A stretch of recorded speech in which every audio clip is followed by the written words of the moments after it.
Well, we got the boat flipped over. It's been several days.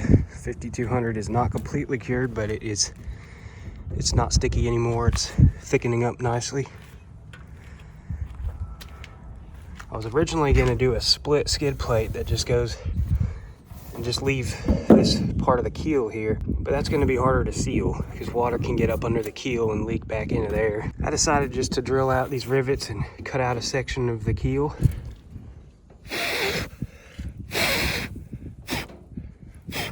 Okay, I marked it off with a Sharpie. I'm gonna get the grinder. Okay, we're probably gonna fill that in with some Bondo or something. I got a can of body filler. Okay, I cut out the skid plate. Now I just gotta bend it so it fits. Get the V in it and then bend the edges out where it's gonna bolt down. Got the Bondos set up. We can sand that as well. There's our freshly hammered skid plate. A little gap here, but that's gonna be tightened down with bolts. We gotta cut out a little bit here where it's overlapping that screw. Other than that, it's pretty snug fit. All right, all our holes are drilled out. We're gonna take these bolts out, clean everything up, get ready for the 5200. All right. This is how I am tightening these bolts down. I've got that 3/8 wrench taped up there, and then I come up from the top with a screwdriver and tighten it down. Had to run to the store, get some more lock nuts. Skid plate is fully installed. I'm just gonna take something and kind of scrape the bead, get it smoothed out around the edges. All right, she's done. Got the edges smoothed out. Probably take a week for it to set up, but I'll paint it before then. I just need it to be at least halfway dry, and then we're gonna sand and paint this before we flip it back over. So I'll see y'all in a few days. Well, we've had a few days for this to dry. Actually rained a couple days ago, and that rain, that moisture helped this to dry a lot faster. It's ready to be painted over. We got the sander with some sheets of 180 grit. I know this was sanded once, but we're gonna sand it one more time and wipe it down good with the acetone, and we can go ahead and paint it.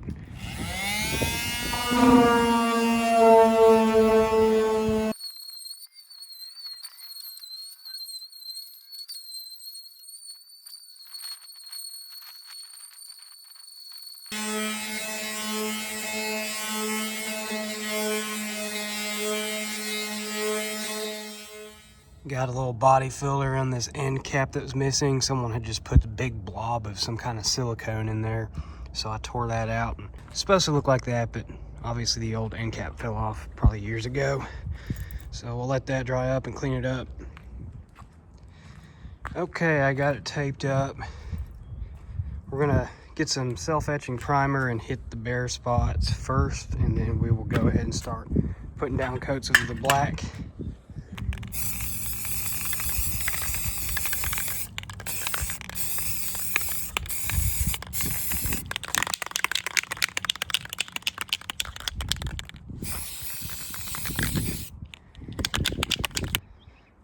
We kind of just touched up scratches and spots where I sanded down to bare metal.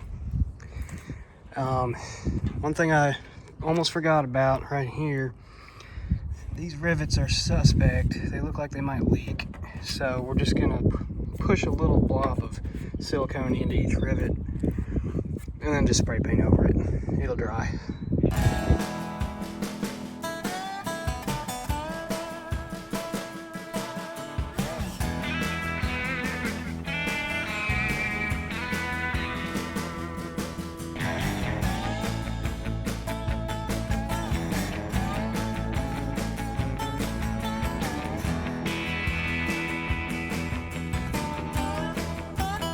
We got the first coat on, got a few runs. I sprayed it a little too thick, but we're gonna go for 2 coats on this. Definitely ain't gonna look perfect, but it is a beat up old boat. It doesn't look too bad. considering. You can see all the dents and everything. But I'd rather have it be like this than the way it looked before. All right, we got 2 coats. Still pretty glossy. It is high gloss, but it'll dull up over time.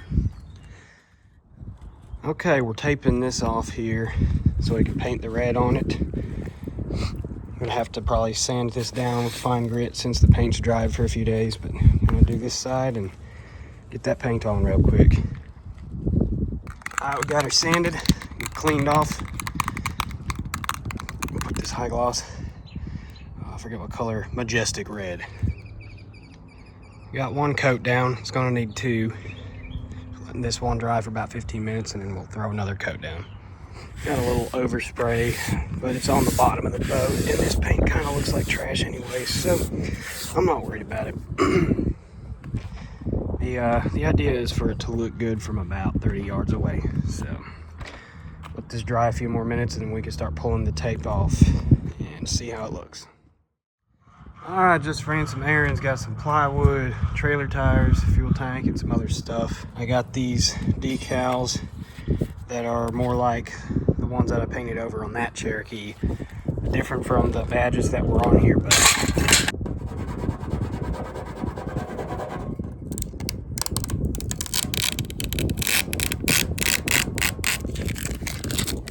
nice. And the paint peeled off on this side. That's going to be a pain to try to touch that up.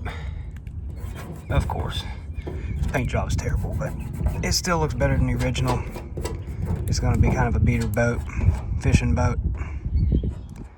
I got her touched up. It'll look good from 20 yards away. All right, I'm taking apart these bunks. Got the old rusty, very rusty bolts. Got everything out, just working on this one. Taking the carpet off so I can more easily measure and drill holes in the new bunks. These are pressure treated, they're not rotted. That's not a good idea on aluminum. Luckily it didn't eat a hole, or I don't think it ate any holes through the boat. But yeah, we're gonna replace them with non-treated boards. Anyways, we'll get this one finished and then we're gonna go fix these trailer lights because they're wired wrong. Somebody put this white wire somebody put in there, and they did it wrong, so we're gonna do that the right way.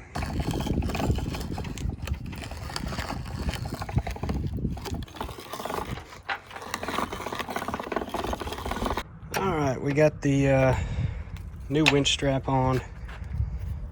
This is gonna need replaced, but for now it will be okay. Trailer lights are fixed, or should be. I haven't tested them yet, but everything's wired correctly. Except for the side markers, haven't done that. Maybe do it later.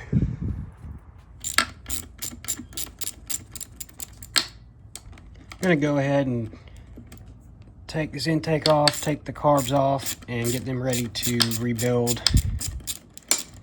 We also got an external fuel pump here. I assume it's good, but I do have a rebuild kit for it as well.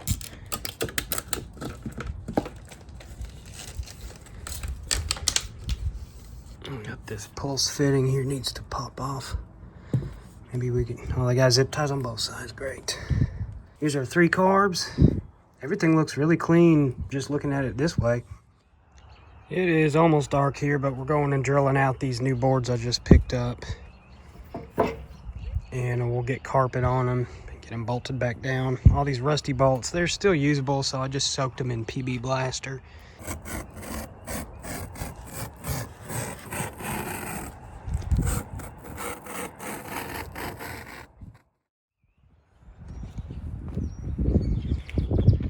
Okay, trailer is done, ready for the boat. We got some blankets laid out here, so we're gonna lower the jack stands and then carefully roll the boat over onto the blankets, and then we're gonna winch it up onto the trailer.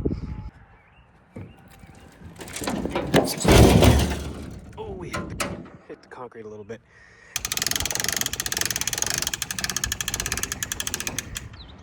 All right, got her on the trailer. About ready to put that motor back in. We got the carbs off, we got to rebuild those, but I think she's ready to take a motor. Okay, my gasket set came in. Got our part rebuild, fuel pump rebuild. We're gonna go ahead and do these carbs. I also got some fuel line and stuff to hook up the fuel tank and get the motor back in, get the motor into the boat. And sorry, the cat won't shut up. But yeah, we're gonna get to work on this. I won't go through the details of rebuilding the carbs, but we'll skip ahead to when we put the motor in the boat.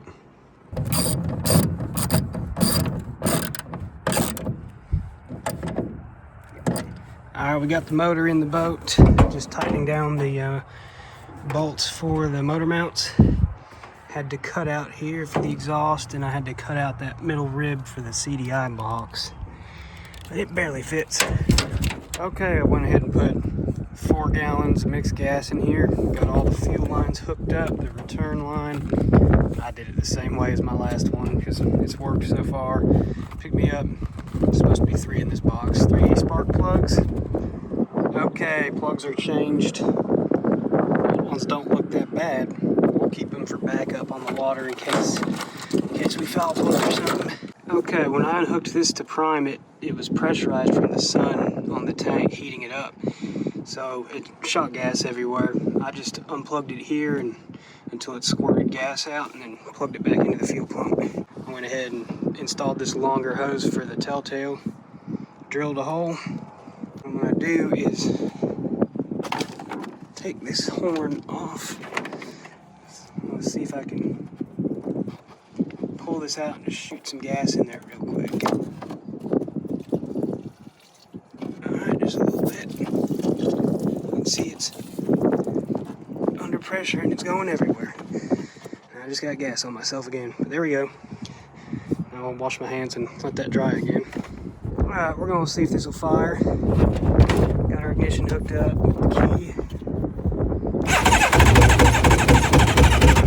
Just choke it.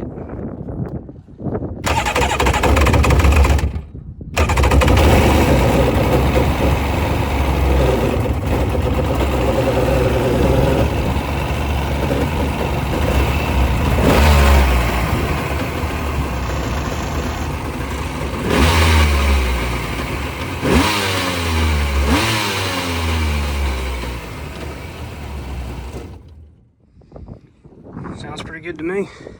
I think she runs good. Only one way to really find out.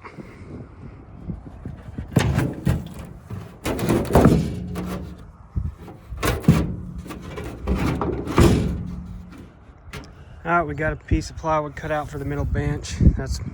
We're doing that first so I can test run it. We got to drill the holes. We got a hole here, one somewhere in here. We'll get all the holes drilled out and get it bolted down temporarily, then we can unbolt everything later once we cut all the decking out and take all the decking back off with the bolt holes drilled, and then we can coat it in some kind of stain.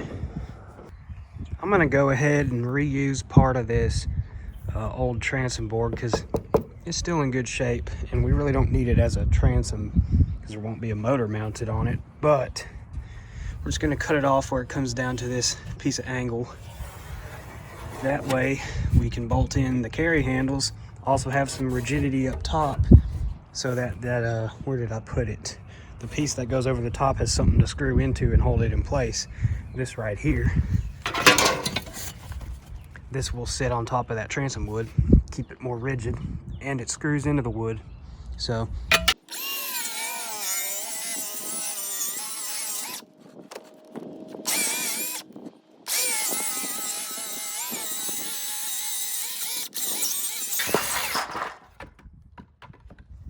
okay, it's going to sit like that.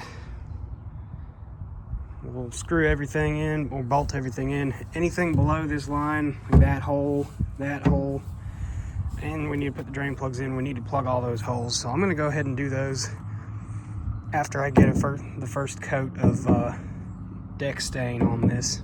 So I've used this in the past and it works pretty good. It's got a guarantee for 10 years on decks, which means sitting out in the sun. And you can tell this one needs repainted, but it has sat out in the weather and the wood's not rotten. although it will rot because that paint has been chipped off over several years of wear and tear. This is just going to protect it from water splashing on it, and it will be protected from rain because the boat will be decked out. And it will also get HydroTurf EVA foam on top, so that will really help keep rain and weather off of it. So I think it'll be more than plenty to keep the wood protected for a good long while. I got one coat down. We're gonna let it dry. It's drying fast. Let it dry to the touch and put one more coat on here, let it dry, flip it over, do the other side. I found this in the yard this morning. The dogs dragged it up from the woods somewhere. I don't know if I ever saw this deer. I still have a camera out in the back. I was throwing corn before season and after season. I had one good buck, and I don't think that's him. Anyway, it's kind of funny what can show up out of nowhere. Drain plugs are in.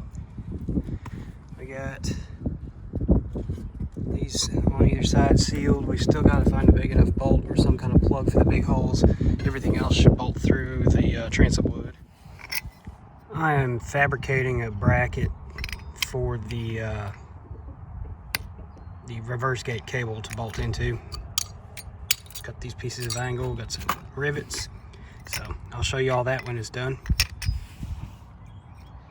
All right, looks very professional. We're gonna we got to drill a couple bolt holes up here for the little bracket. Hopefully I left enough room, and I did not leave enough room, of course. Well, I guess we gotta drill these two rivets out and widen it a little bit. All right, fits. Let's see if we can get this cable in.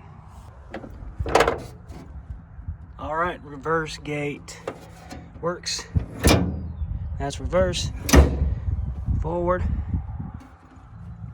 Seems like this is pretty solid. The only flex is actually in the bench seat, which is no big surprise. You see it flex a little bit. No big deal.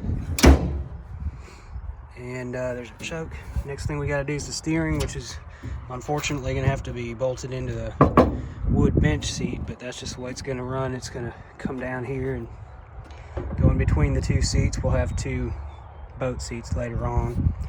That's the next step. For now, I think we'll stop this video right here because we got some more work to do, but this is a good stopping point. So I will see y'all in the next one.